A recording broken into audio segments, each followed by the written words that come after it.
Here's the reason why you should always get everything in writing and even have a manager's signature when you're bargaining for a car. When you're doing that almighty negotiations at the dealer, over the phone, never going into the dealership. But here's why. There's a few more details. Look, in many ways, if it's not in writing, it doesn't exist. It's like it didn't happen. It's an easier way for them to walk away from the great deal they gave you. Look, sometimes you feel good. You got the numbers over the phone. They verbalized them. You wrote them all down. Show up at the dealership. Well, if it was a verbal, there's definitely a higher chance of getting whacked and having them alter the deal or add an extra $1,000 or make you pay for those add-ons they said they were going to remove.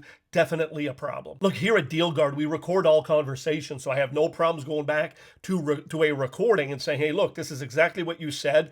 Give us this deal, or else there could be legal implications. It's literally a verbal agreement in many ways. Not all states will see that. Some lawyers would say, maybe yes, maybe no. But at the end of the day, get it in writing. Once you have it in writing, via text works, via email works, and anything else. They want to send, if they want to mail you one in snail mail, that's absolutely fine too, which would be crazy to do that. But yeah, if you have it in writing, you have the receipt. You can say, hey, look, this is what you promised. Now let's do this. You said you do this, and let's go do this. So let's do it. So look, something in something giving to you verbally can totally work, but something in writing, there's a lot more power to that. So we always recommend it. And every time, if it's a piece of paper that they're taking a snapshot on their phone or a screenshot, have them print it out and have the manager sign it, which is the ultimate seal that they're going to do the deal. And look, not every dealership is insane and changes things on people after that they approved it. But yesterday on our live, we literally had a manager call me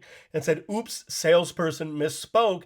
The add-ons are coming back. And then we had to fight to have them removed. Yes, we had them removed, but that's because we're professionals and we're a pain in the butt. And we pushed and pushed and finally got those removed. But you might not have that luck. So if I had it more in writing, it would have worked out a lot better. We had a solid verbal and then it changed. So then we asked for it in writing, got everything in writing, and then we move forward. All right, let that be a lesson to you. Don't just take the verbal, although it might feel good and they're persuasive on the phone, it could bite you. Hey, listen, make sure you follow, subscribe, and share to help others. And if you're like, Chase, I like your tips, but I want your team to negotiate my next car deal, go to funnewcar.com, learn all about us. And if not, I'm going to see you in the next tip. Bye-bye.